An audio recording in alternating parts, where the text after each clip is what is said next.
आषाढी एकादशीच्या निमित्तानं आपल्या गोविंद नगरीमध्ये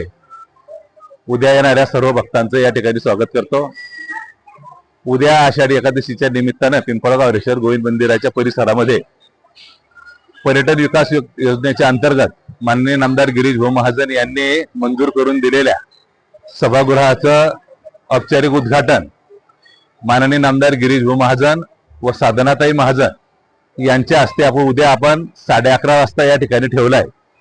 या कार्यक्रमाच्या साठी प्रमुख उपस्थिती म्हणून आणि कार्यक्रमाचे अध्यक्ष म्हणून या विभागाच्या खासदार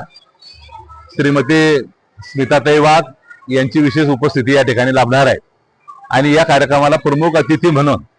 आपल्या तालुक्याचे आमदार आदरणीय किशोरप्पा पाटील, चाळीसगावचे आमदार आदरणीय मंगेशदादा चव्हाण व ज्यांची आता नुकतीच विधान परिषदेवर नवनियुक्त आमदार म्हणून ज्यांची नियुक्ती झाली आहे ते आदरणीय नंदकिशोर भागवत महाजन यांच्या प्रमुख उपस्थितीत आणि स्थानिक आपले माजी आमदार दिलीप भाऊ वाघ यांच्या उपस्थितीमध्ये या ठिकाणी हा कार्यक्रम उद्या उद्घाटनाचा होणार आहे। आपण सर्वांना या ठिकाणी आमंत्रित करतो की उद्या आपण आरतीसाठी तर या ठिकाणी यायचं आहे,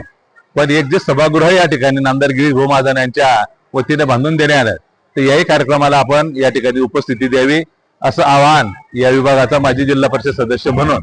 आणि या संस्थांचे अध्यक्ष आदरणीय श्यामभाऊ पहाळे आणि त्यांचं सर्व संचालक मंडळ या सर्वांच्या वतीने आपल्याला या ठिकाणी आवाहन करतो आणि थांबतो। धन्यवाद।